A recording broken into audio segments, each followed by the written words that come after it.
Hi guys, so 6 months tayong nawala. Meron naman tayong bagong item, budget gaming mouse ulit tayo from Lazada.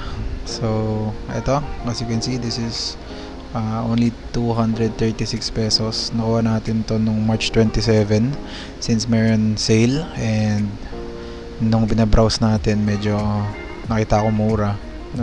Might as well test natin. So this is the TYLEX XW36 gaming mouse. Ito yung white edition nila. So as you can see, meron namang bubble wrap, isang layer na bubble wrap. So ayan yung packaging nya. TYLEX Assault 4800 DPI macro. Yan, RGB gaming mouse. Color white yung kinuha natin, pero sa Lazada meron din color black na available. So ito yung box nya, very simple lang. At the same time, wala naman dents. Ayan, made in People's Republic of China. So yun, meron siyang seal din dito, parang kay Dasig. Sure na hindi siya refurbished, di pa nabuksan. So brand new talaga. So buksan natin to. Hindi kaya.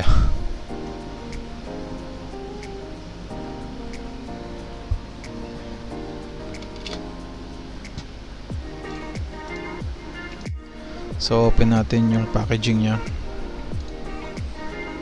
So good to know na may seal siya, no? Na alam natin brand new yung item, hindi refurbished, hindi old stock, hindi pinalit.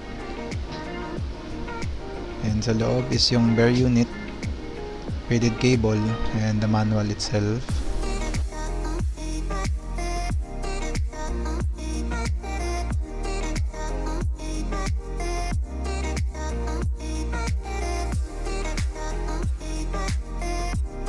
So ito, gaming mouse instruction manual.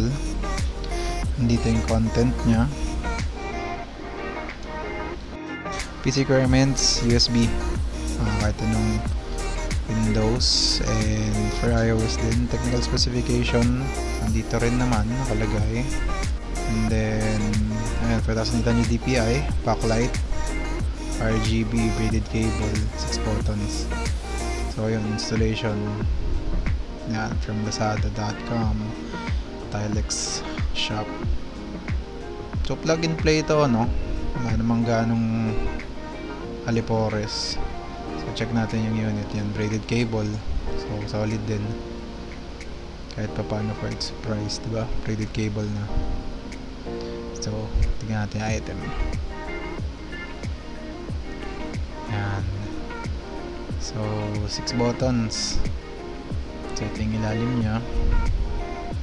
Ayan, sakto naman. Medyo malaki yung size nya compared sa Fantech G10 and sa Logitech G102. So parang palm grip to. So test natin to. Try natin saksak. Ito yung item natin ngayon. Not bad for its price yung build nya. So ayun, as you can see here, mas mahaba siya ng konting-konti lang sa Logitech G102 LightSync. And yung breathing, yung lighting effect nya na breathing, solid din naman. Meron siyang parang RGB sa likod, same as sa Dasig. And yung build quality nya, mabigat din siya, no? For its price, mas mabigat siya sa Fantech Rasta. And yun, makikita nyo yung sides nya. Solid din yung emblem ng TYLEX. Not bad for its price talaga. So parang steel talaga to.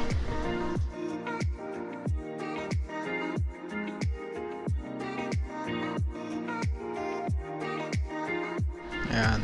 So test natin siya konti sa Valorant. So yun, parang palm grip talaga siya, and smooth naman. So yun, no, since palm grip, ang palm grip from the name itself, the mouse makes contact with most of your fingers. And from its name, syempre, may contact din siya sa palm of your hand. So parang natural and low tension grip siya. Kung tatanungin mo kung gagamitin ko siya for gaming, if I would recommend the mouse, yes, I would recommend the mouse. Yung build quality naman niya, yung bigat niya, for its price, sobrang steal na talaga na itong mouse na to for budget gamers. It's below 500, dude. Saan ka makakahanap ng ganong klaseng mouse? For the durability, siguro magbibigay ako ng update after ilang months ko siyang magamit, kung may double clicking issues na ba, or meron na ba siyang misclicks, ganon. And for me, super steal na ito for its price. So ayun, I'll be linking the shop on the description box below, and hopefully makatulong to sa ibang mga naghahanap ng mga budget friendly mouse na hindi kailangan magsakripisyo ng large amount of money, kasi tamang hanap lang naman sa online shops pwede man tayo makahanap ng mga malulupit na gaming mouse na hindi natin kailangan mag-sacrifice ng malaking pera. So yun, thank you for watching. Hanggang susunod, update tayo next time ng ating PC setup. So yun, like, comment, subscribe mga lods. Thank you sa panonood and always stay safe. Happy gaming.